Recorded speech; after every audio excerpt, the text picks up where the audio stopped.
Super quick one for you. We're going to be doing some limited edition t-shirts on the channel. I'm wearing the first of them. This is the Arm Wars SINISTER Black Edition. There's only going to be 100 of these shirts made. It's a special promotion. If you want to get your hands on one of these, one of the 100 t-shirts on the SINISTER Black range, the link is in the description. Get yourself there. I'm wearing an XL right here. I'm like 6'1", I weigh about 108 kilos, and this is an XL to give you an indication on size. If you want one of these bad boys, get yourself down there. Any problems at all, just email us, supernaturalstrengthchannel@gmail.com. That's supernaturalstrengthchannel@gmail.com, and we'll get an additional link out to you. Get yours now, mother fluffers.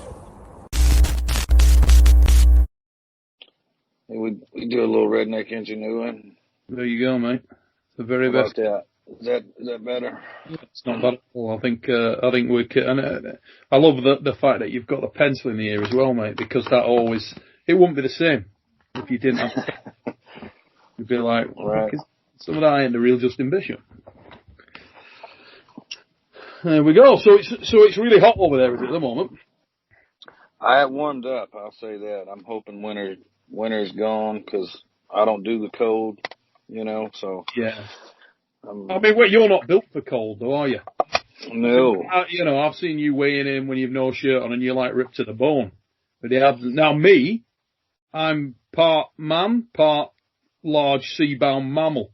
So for me, cold not a problem. Because I can stand cold, Justin. I've got like insulative layers, otherwise known as like side and back tits. Oh, and the benefit of side and back tits is you can go miles in cold weather. It doesn't bother.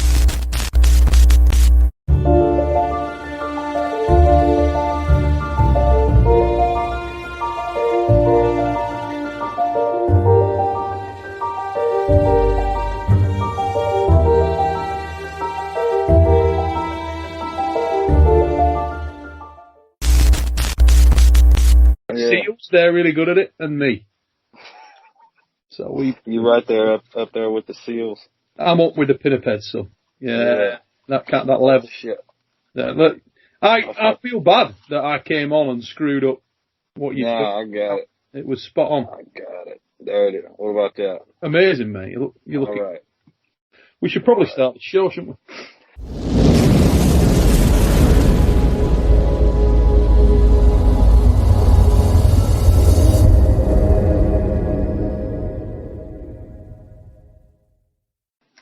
Ladies and gentlemen, welcome to the show. Neil, pick up the Fat Lab with you in the mother fluffing house, and I'm joined by somebody who I'm going to say has probably got a superior beard to myself. Yes, it's Justin, the BAMA Bull Bishop, complete with the pencil behind the ear. Look at that, son. It's the big pencil as well, that. You're not playing games with the pencil, are you? You train your ear to be able to handle that, or you've just got it in the cap and cheating? Yeah, it's just in the cap, baby. No, I mean, that's something I use every day, like a tape. I got a tape on my hip now. So. There you go, mate. Do you have like the utility belt with everything in there? Yeah. I've tried to. I've somewhat advanced from that a little bit. I try to do a lot of this now. Yeah. Yeah, just go sort that out. That needs sorted. Yeah. Done. That's the way to go, mate. These, now and again. Yeah. Well, it's good for you. That's good, isn't it? Your hand. You're getting that motion. If your phone's really heavy, you can get something going there, mate. Are you busy at the moment? Is COVID affecting you? Or? Not yet. To my surprise, I thought it would be before now. I haven't slowed down, which in our area we had a storm. I think I told you about the last time you were on, and we're wrapping most of that work up. But wood has went up 70 to 80, sometimes 90%, so I'm assuming it's going to go, south eventually. Yeah, that would be nice. I mean, it's funny, isn't it? That in the part of the world that I'm in the UK, we get panicky if we have a 2-inch snowfall or something like that, mate. So can't imagine the storms I was on with Herman Stevens not long back, and he was telling me that a number of properties that he has were all decimated in hurricanes, and his place of work the same. So, you know, it's different, different gravy to anything we're used to. Well, you know, with the snow, and what's crazy, a lot of times we're prepared for those kind of hurricanes, which you can't prepare for something like that, obviously. But, you know, we're used to that kind of stuff, the tornadoes and the tropical storms. But the snow, you know, we weren't prepared for that, which we didn't get a lot. Texas got a lot. I'm not sure if Louisiana got a lot, but, you know, just all kind of crazy shit. Like, and what kind of temperature is it where you are now? Because you were saying it's warm before we got on. Yeah, right now it's at 68, but before I got in my truck, it said 80, probably because it was sitting in the parking lot. So it's probably about 70. Yeah, that'd be nice, mate, let me tell you. Yeah, right now it's nice. You can wear short sleeves and still wear pants because I don't really like shorts, but I don't like to sweat either, so. But, good for when you're trying to make a weight class, though, mate. And for you, a lot of your career, you've always been sort of below the weight. I mean, when you've been pulling at middleweight, you were always coming in light, weren't you? So it's not too much of an issue.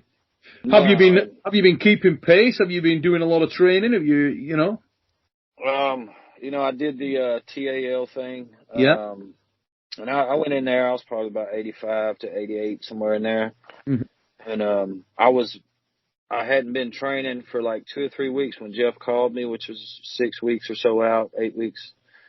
And, cause I was planning on redoing my, some stuff in my house. So anyway, I jumped back to training, did that. When I come home, I think that was December 3rd or 4th. So when I came home, I jumped on the remodel. So I hadn't really been working out. I've been making practice, but, I hadn't been working out. So I wasn't even going to pull this last weekend at Alabama State, but, my kids kept wanting me to pull, you know. My wife was like, we're not even going if you're not arm wrestling, you know. So I'm like, all right. But, you know, I was 176.5 pounds that morning. So how did I haven't seen the Alabama State. So talk to me about that a little bit. How did that work out? I've seen clips of it. I saw the Ron Bath match, which has gone out there, you know. I've seen bits I saw Jerome Kinloud.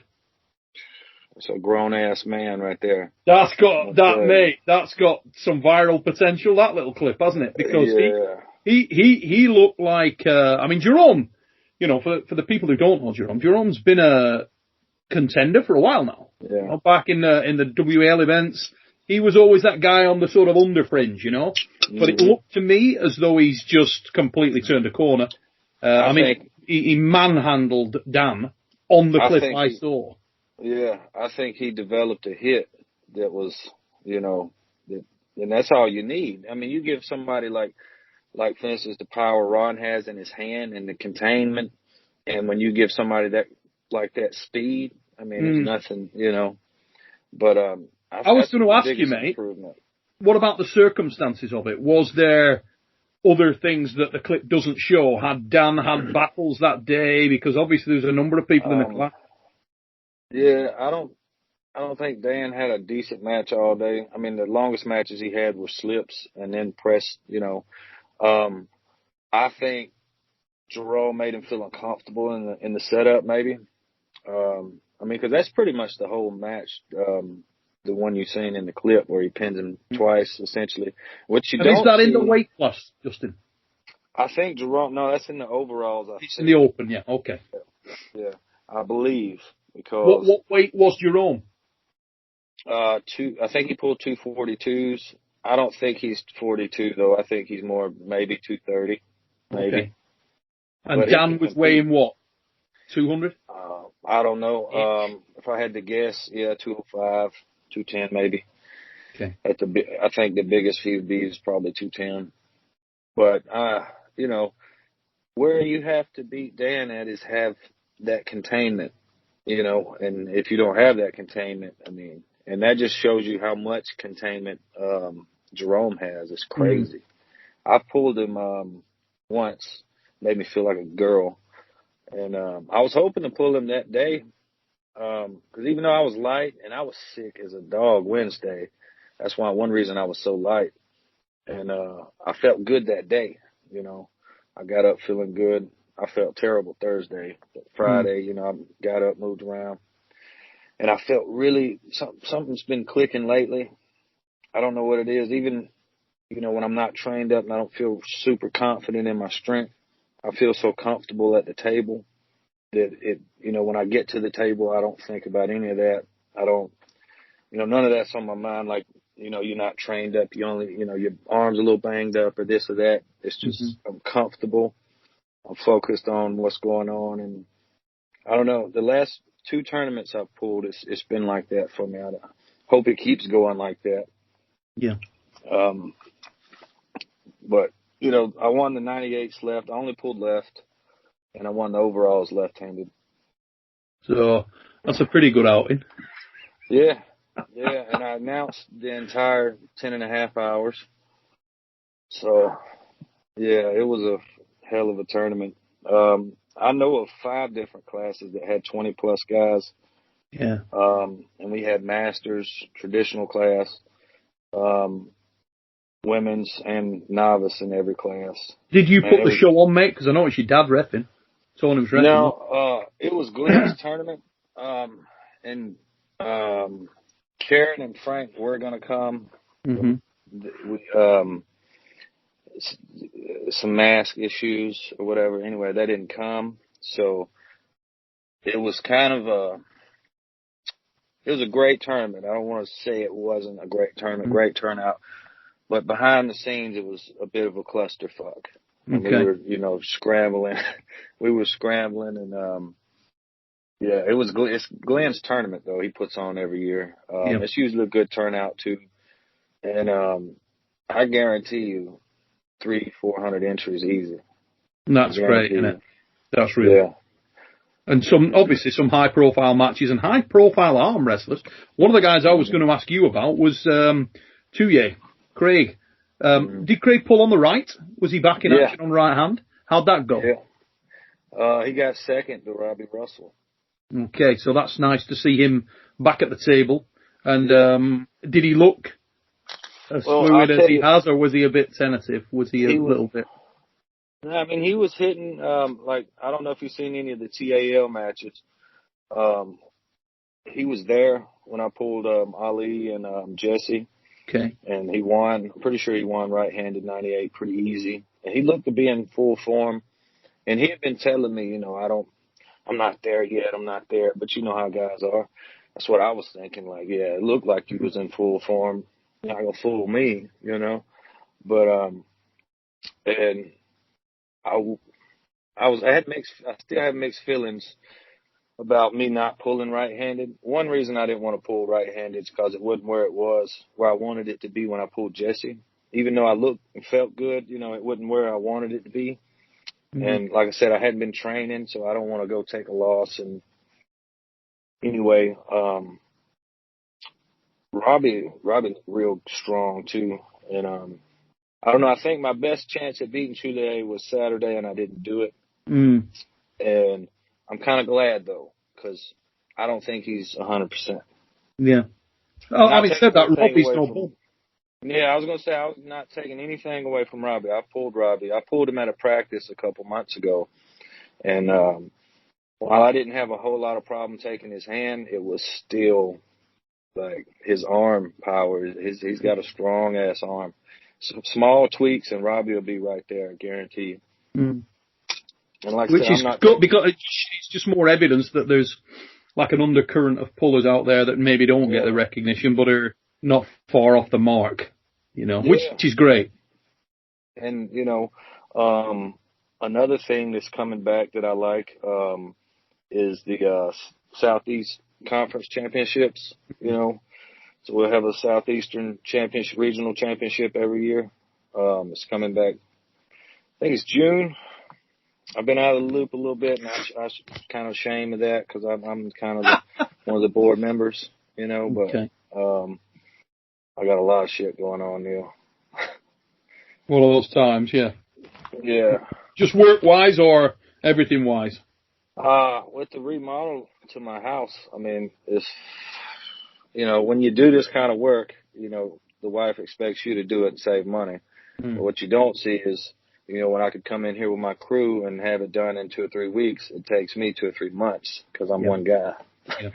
But you know, it'll be very beneficial. It's a much needed bathroom to my house, and to the upstairs. And I picked the wrong time though. Like I told you, material's up so high right now. Oh, yeah. I should have just waited, but pretty much all the money I'm saving in labor is going to material.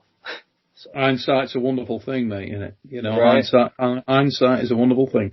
But at the end of the day, mate, I had Rob Bidgett Jr. on yesterday, and we were talking about his focus and the way he's in and out and so on. And one of the things that sort of became apparent there is, and you could say the same about the conversation with Herman.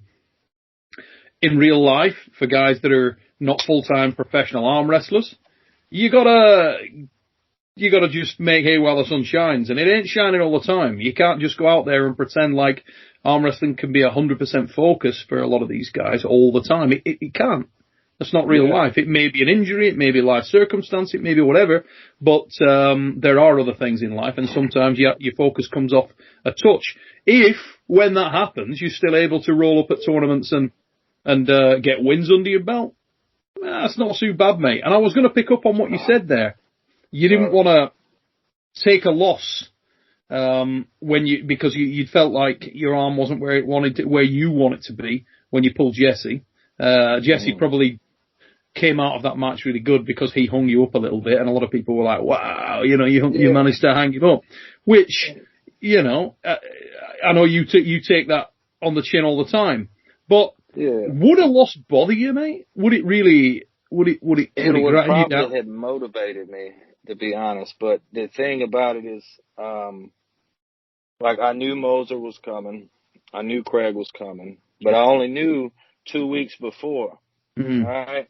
Had I knew, say when I seen him in Idaho, I'd have been training. I'd have said, screw the remodel. You know what I mean? He's coming to my hometown. I really would have. I'd have said, screw it. Babe, look, this is what's got to happen. Mm-hmm. All right. Because WAL's not doing anything. And I'm not even saying that WAL would have been cool with it. They might have said, you know what? We don't want that to happen. Whatever. But I probably would have did it anyway. But, and I think, like I said, honestly, and it's not knocking Robbie or Craig at all. I think me and Craig would have still had a war whether I'd won or not. But it'd have been me at, 75% or so, and Craig at, that or less. Mm-hmm. I don't want it like that. I've been waiting a long, long time for that match. Yes, you have. It won't hurt, to wait a couple more months. Mm. I knew those two guys were coming, and I was like, I could have made 76, that morning. Like I said, I was 176.4 that morning. Now I've been walking around at low 80s, and when I'm training, I'm usually in the high 80s, mm-hmm. sometimes 90. But I don't know. I mean, like I said, a loss might have did me some good. Robbie could have, beat me. He damn sure looked like he was in well form enough to. The only thing I'll say is, and this is not toot my own horn by any means, I'm just being real. I think I possess another level of arm wrestling that wouldn't have mattered. Like, as far as speed, setup, the ability to read your setup and pressures, and, because, like, I don't know, I didn't feel a whole lot of people left-handed. I hadn't even been training. Now I'll say this, I beat Paul Passmore, but I think Paul was a little bit tired, and I've pulled Paul enough to know where I've made mistakes in the past, and I don't think I made those Saturday. And the setup I've been using is really, really good.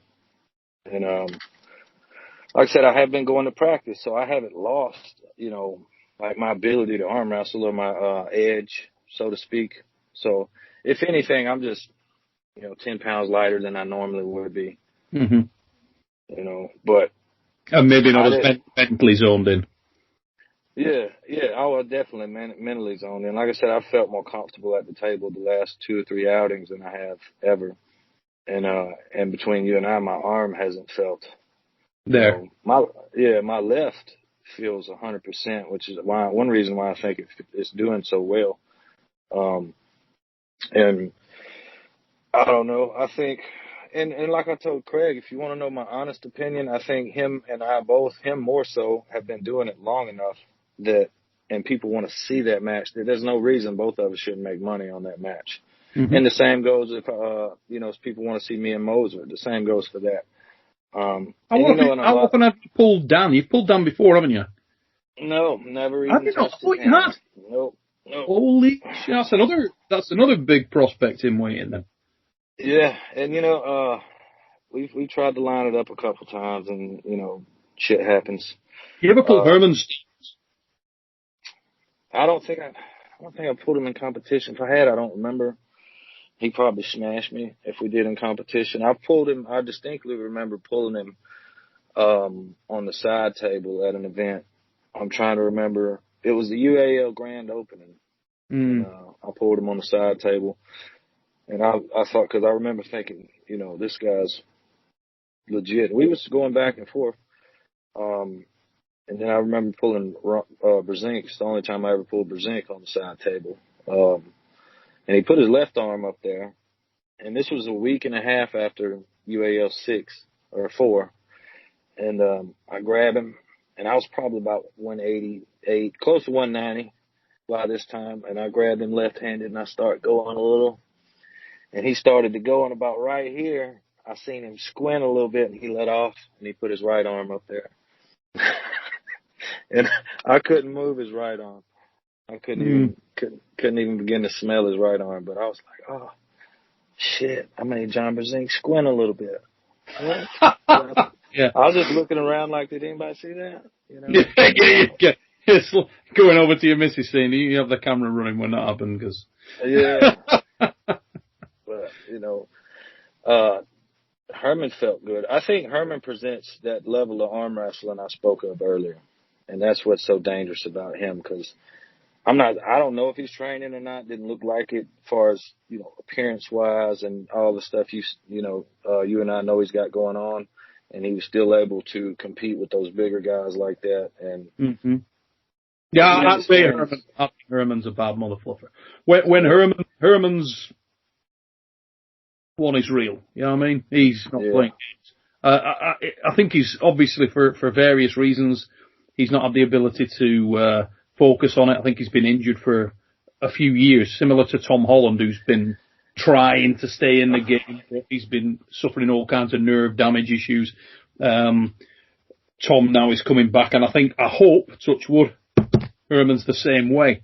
And we might to see a bit of a resurgent Herman. And I think if we do, I think he throws a new dimension of guys to consider in and around that middleweight division, because that's a bad month.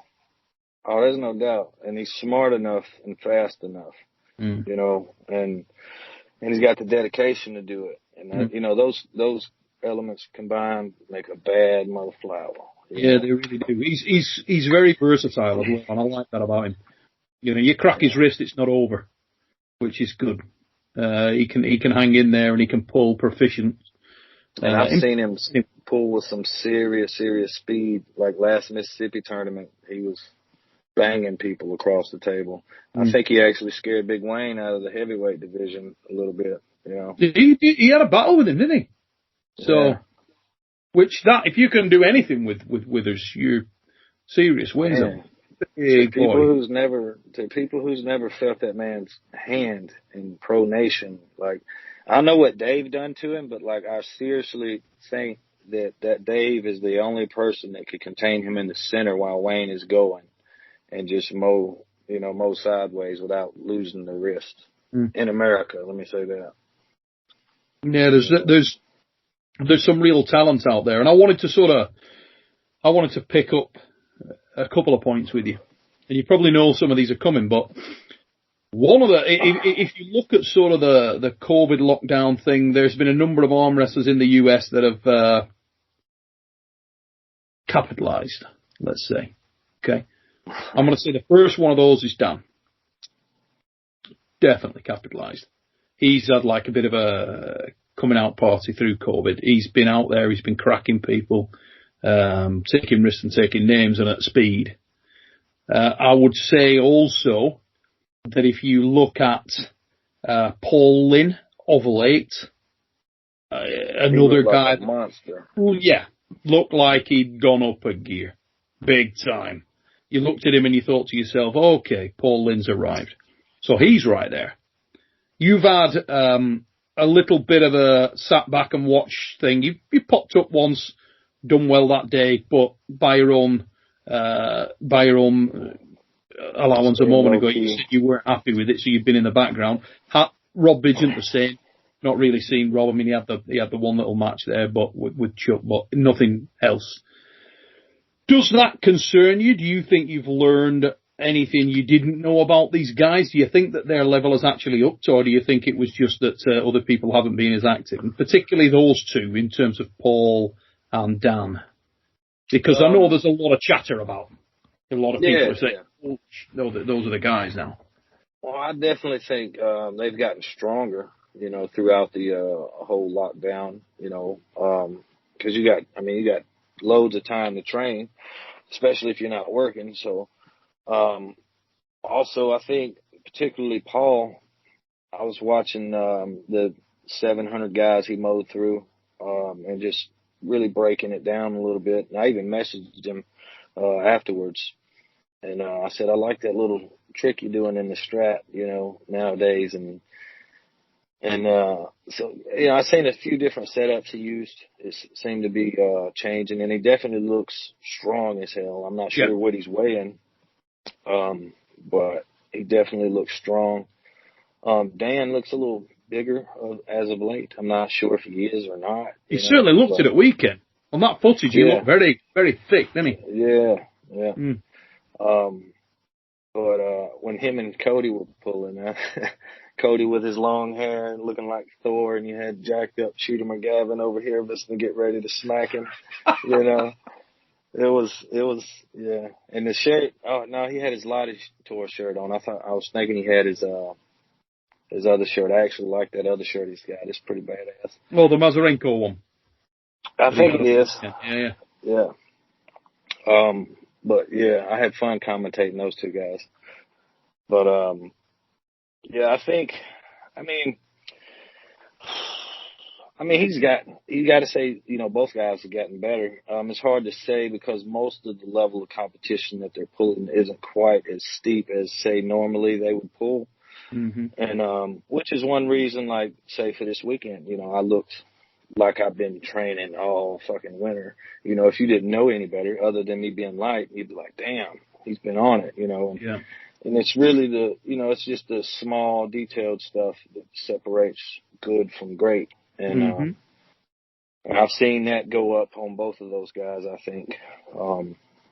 It's hard to say for Dan all the time because his matches are so quick, so he either looks really good or not at all, and most of the time it's really good. So, I can't really tell you if his speed or timing gotten better. I don't know if they can get better. Pretty bloody good, isn't it? Yeah. It's pretty bloody good. He took people in. Regardless how you want to go down that route or this or that, it's fucking good enough where it's working. Oh yeah, you can't knock that. To be honest, I'd like to field dance it. I'd like to get cracked by Dan just so I know the angle and where it's coming from. A lot of people have said, it's an awkward. I think I've dissected. I think me personally, and I've always been this way too. My wife told me I was crazy one time for telling people stuff, that I think about them when I'm going to pull them, but it really doesn't matter because ultimately you're going to do the same thing or you're not. So, but to me, he gets you slightly off center, slightly turned this way. All right. Just enough where the ref can't, don't want to correct it or, where you feel comfortable, but he feels really comfortable. And he hits here just, with a drag this way, but he hits a lot of downward. And I noticed when he pulled Chad, me and Chad were talking about it, and I was like, if it was me, I would probably pull out my fastest move first and see what happened. And when Chad did, he went for his press, which is why it looked like he got flashed because he went the direction that Dan is going already. Yep. And, when he went to go outside, Dan, you can tell when it did stop, Dan's arm was open and, you know, had a good bite on him rolling out. Yeah. And I don't think it's like Craig's. Craig's hit is more here and sideways with a little bit of down at the bottom. I think Dan's going from here and straight to his hip, you know, while he's dropping. Yeah. You know, and that's why when it gets caught, you know, he's a little more exposed than, say, Craig would be. But he needs a lot of integrity in just in the hand and wrist to maintain that at that pace, you know. Oh, yeah. Because his timing must be really, really sharp. I'm a fan of it. Well, I've dissected a lot of the matches. I won't say what I think the ratio is to false starts and goes, but I'll say this: they're close enough to where if you're reffing it real time, you couldn't argue the ref without a video. Yeah. So, you know, or without a light of some kind, like a red light, you know. So to me, that's perfect. Perfect. You know? I mean, I tell my guys that, I said, if you wait for go, it's too late. You know? But for me, a guy like that's kind of like, I would approach that completely different than I would approach, say, Craig or Paul Lynn. How do you see that match going, mate? Paul Lynn and Dan Mosier. Who would you favour?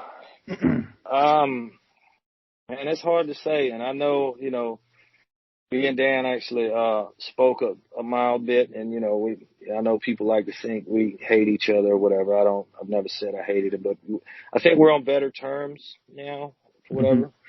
But, and you know, to me, I would think in the later rounds, I would definitely favor Paul, because your hit just goes away the more you hit. So, and I think when the match stopped, I think, you know, Paul's would have the advantage. So it's real hard to say. I would say 3-2 Paul.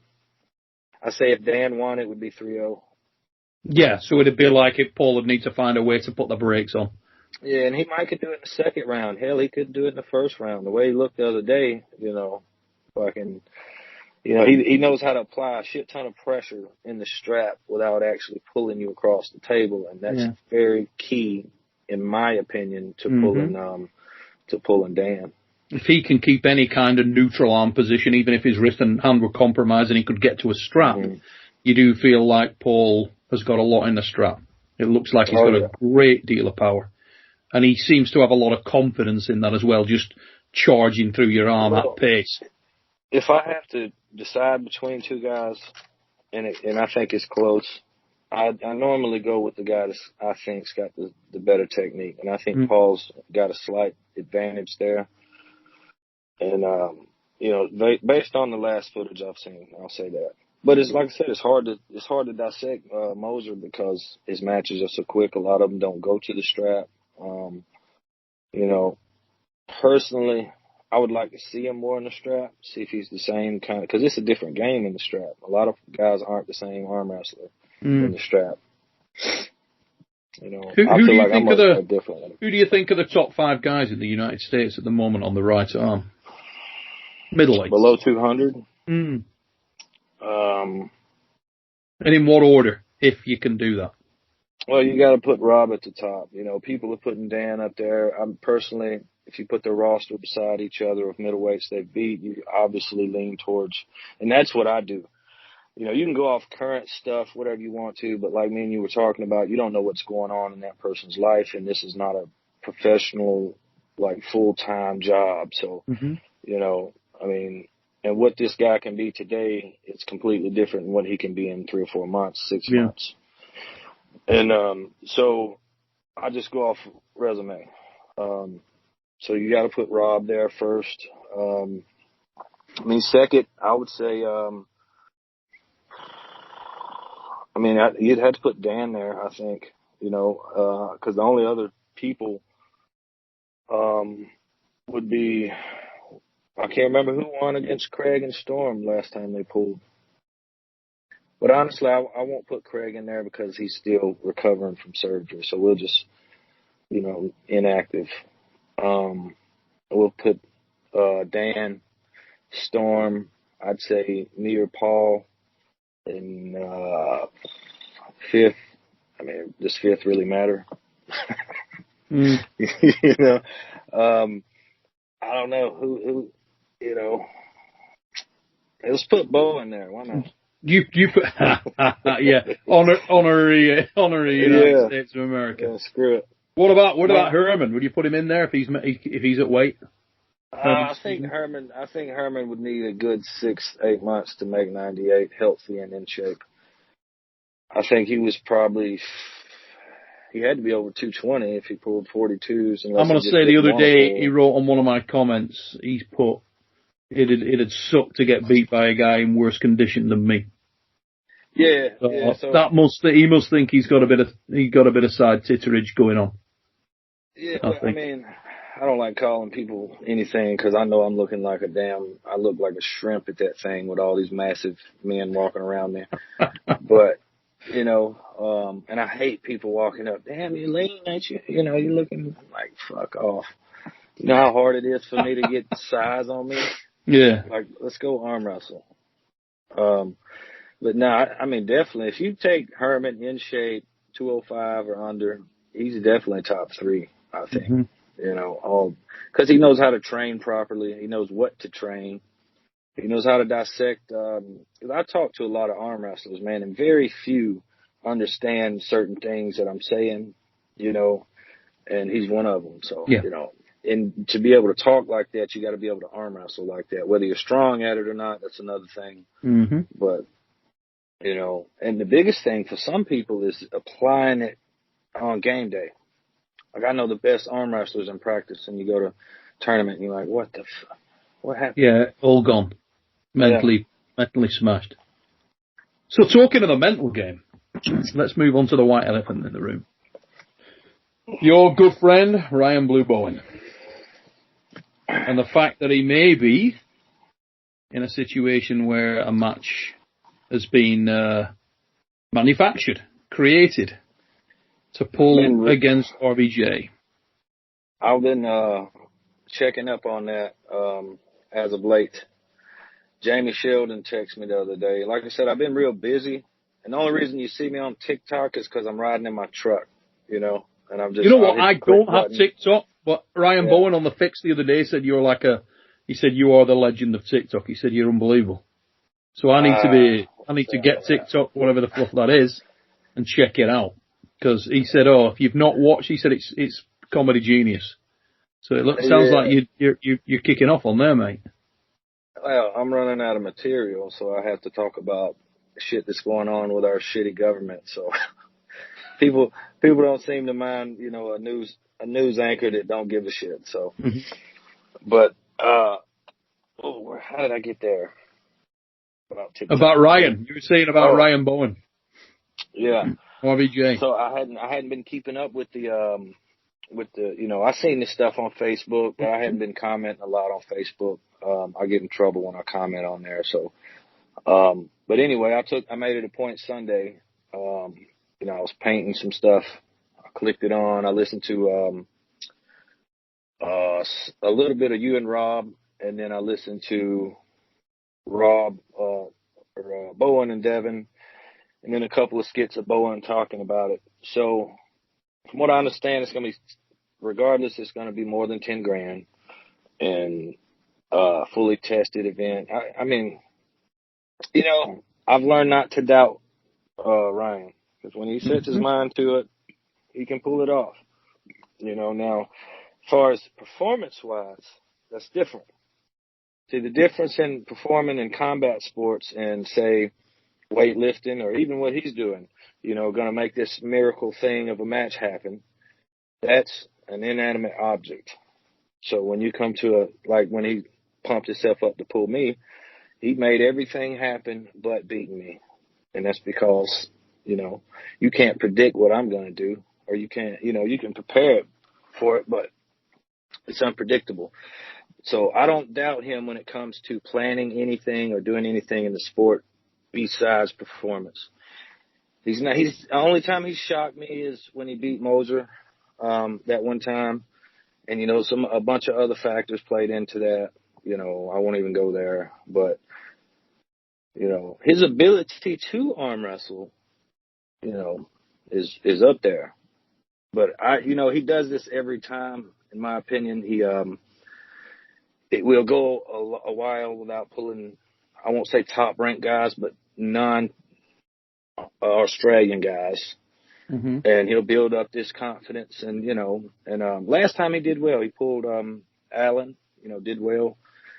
But even then, in my opinion, his arm power was not nearly as much as he talked it up to be. Because I personally, and not that, not knocking Allen at all, I think I'd wax Allen based on what I did with Mike and what he did with Mike. But, like, if I'd have pulled Ryan that day, it'll look the same as when I pulled him in 2017. So, now, when was that? 2019? So, yes. Here we are a year and a half later. How much have you really gained? Have you gained enough to struggle with the bottom of the top 10 to fucking take on the champ, who hasn't lost? He hasn't lost but 3 matches since he's been champ. He lost 1 to me, 1 to Jordan Seal, I think 1 to Craig. Mm-hmm. That's it. And you haven't beaten any of those guys. So, I don't get on there and knock him or nothing like that. I'm definitely not going to argue with any of these fanboys, but you got to be realistic at some point. And I'm sure he is when he lays his head down at night.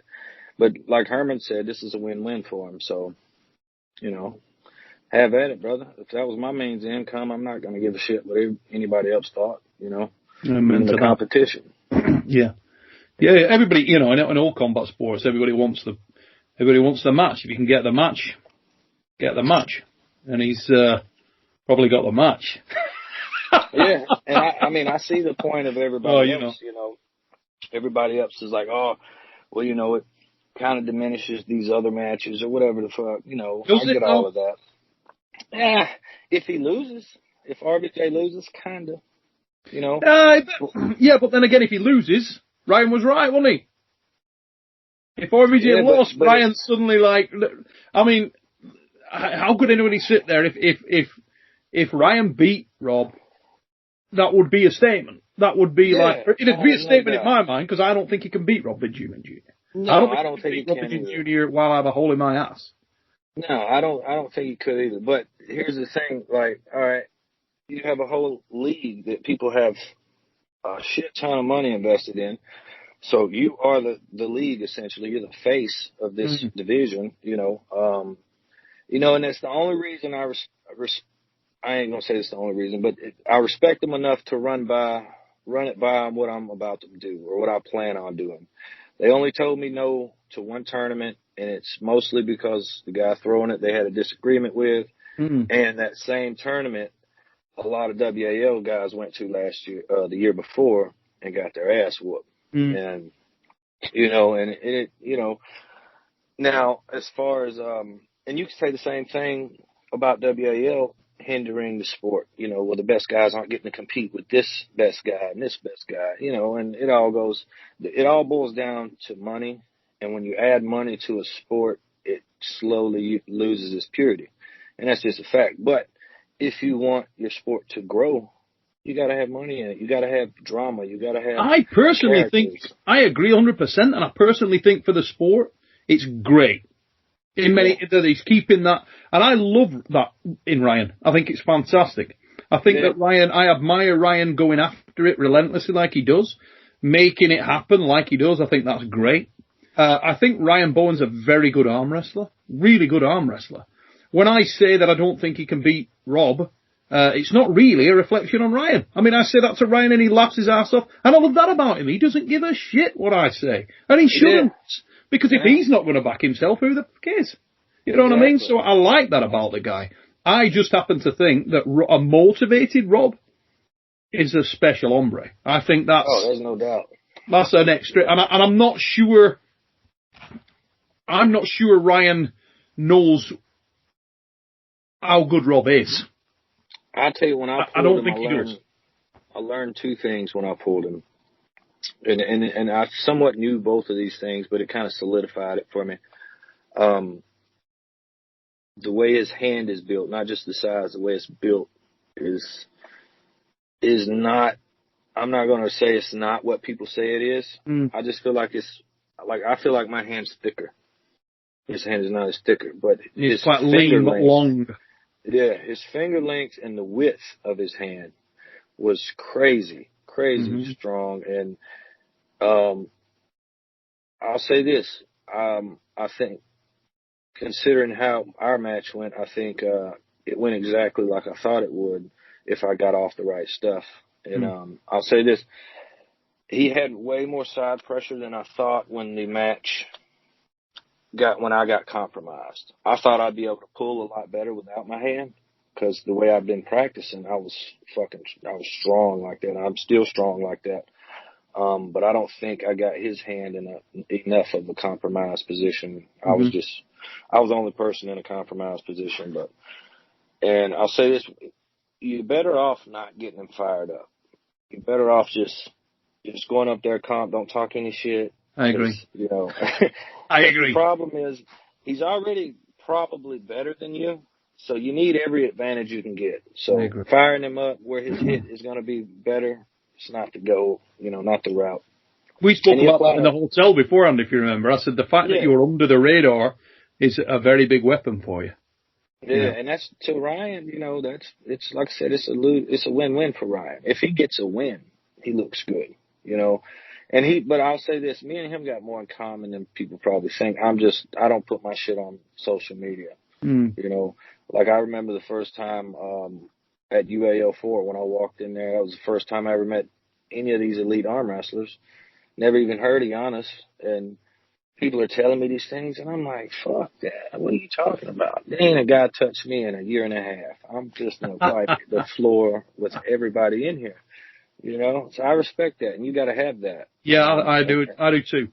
If you're in a combat sport and you don't have, and you can't fake that. You can't. No. There are people try to fake it. So many people try to fake that. You either believe in yourself, really, or you don't. And I cannot knock that in Ryan Bowen. I like it. No. And you build that through time and training, and you build confidence through that. I do. What's funny to me is a lot of bigger guys don't have it, and that's wild as shit to me. Like if I had the arm some of these super heavyweights had, you couldn't tell me shit. You couldn't tell me shit, Neil. I'm telling you. And I talk to some of these bigger guys, and they're just like, man, I don't know. And one of the ones I think about, and you would never think this, but Michael Todd is the most confident arm wrestler until it's about 30 minutes before. Oh, Michael's a goddamn lunatic. Dude, I had to go out of the room with him on 2 different cards we were on because he was making me nervous. Michael always been a bit crazy. It's like a running joke with me and him. If Michael shows up and he is on it, he's confident, and he's there to rip something up, he is a very, very hard man to beat for anyone.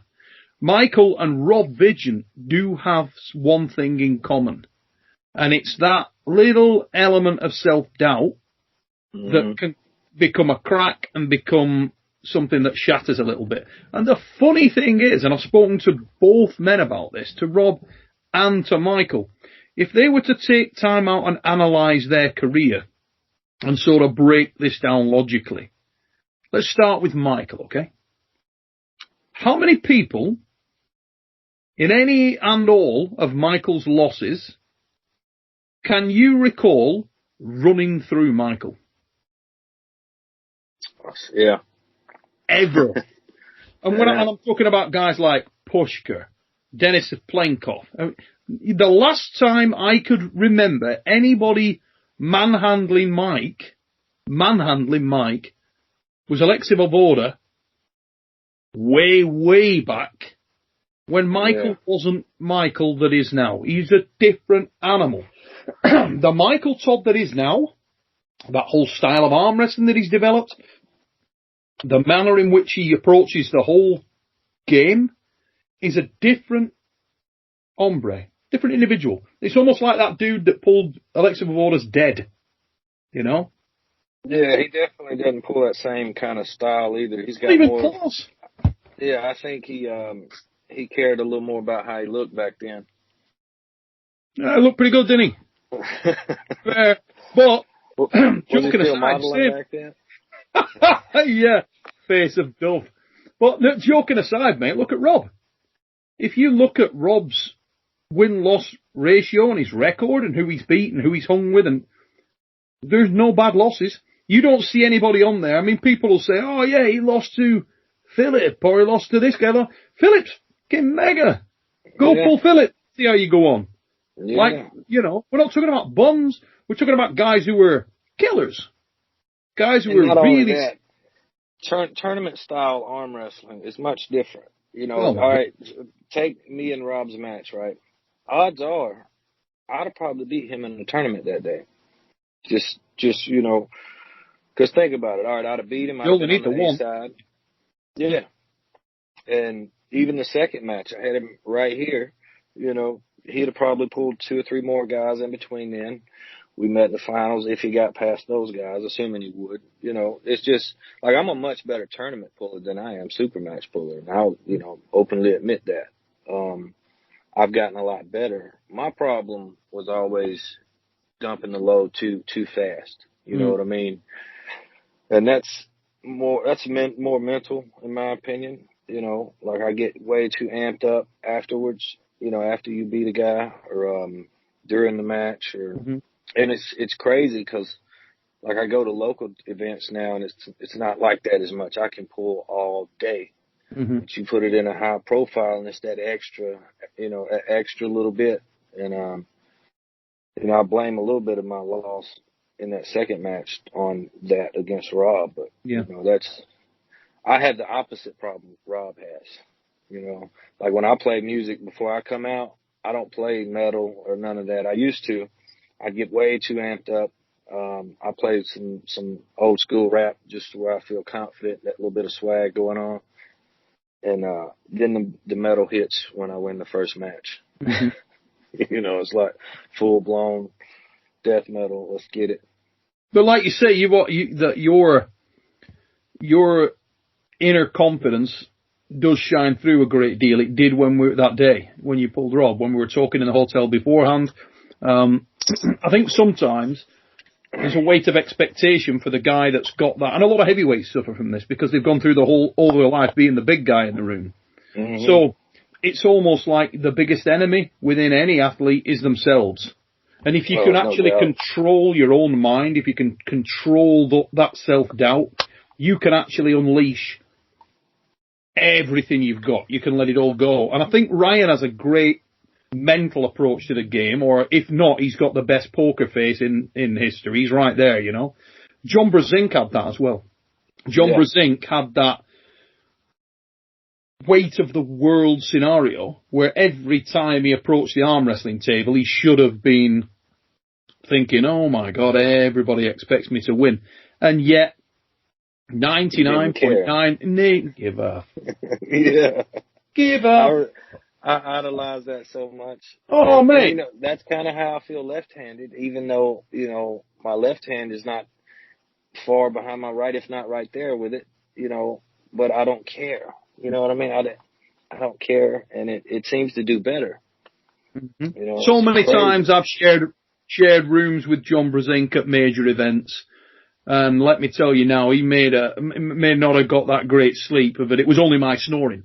Because as far as his mindset was going, that mother sleeping like a baby. No problem. He isn't bothered. He'll wake up, he's set. And after a match, it doesn't matter, you could crack John, and he's going to be the first guy to just go, yeah, good match, put me on your back, walk away. Not bothered, it's just an arm wrestling match. That's mega. When you see John flex on somebody, you can believe there was some history to that match to some degree. I remember when he beat John at UAL 8, Michael Todd, and you know, I can just remember him looking at the crowd like, you know, his arm was so blown up. Oh, I walked outside to talk to him about the match. He couldn't even talk. He's just leaning over, pouring water on his arm. But when you see John get jacked up, you know, like my buddy Nate when he pulled Dan this weekend. He's a soft-spoken, you know, guy. He got so amped up when he pulled Dan. It was kind of scary. I love Nate. I think I think Nate's got a great look, you know. Yeah. His arm's massive, let's be right, but Nate Adams is one of those guys who just looks the part, doesn't he? He can enter a tournament and definitely ruin your day. With the right mindset, he could definitely be up there. And he could, you know, I don't know about now because he works out so much, but he used to make 98. He made 220 for this Alabama State. So. Wow. Well, how tall is Nate? Probably my height, maybe a little shorter. So, so sort of like 5'11", 5'10", thereabouts. Yeah, he's not 6 foot by any means. Yeah. Yeah, there's a number of sleepers out there without a mate. Ladies and gentlemen, I'm conscious we have been on the call now for coming up to the hour mark. And first of all, it's been great to catch up with you again, Justin. Really, it's been too long, mate. Been a while. Yeah. And I think October. I think listen, I do a show with Rob, which is called Real Talk with RVJ. And I kind of think that you and Rob go together. I like that blend. It's like if I was making a milkshake for a good show. That's the in flavors right there. So we maybe need to talk about that and bring you and Rob together and get some acid conversations going, mate. But I get the feeling that the middleweight division is about to warm up a little bit. That conversation, you can feel all the strands coming together. So, yeah, I think there's good times ahead. And hopefully this is the year we do manage to get COVID in the rear view. And we can start doing a bit more international arm wrestling, eh? Yeah, I had a guy ask me about Zlotty the other day, and I was like, shit, I wished I was going. And wish we could guarantee that it's on, but yeah.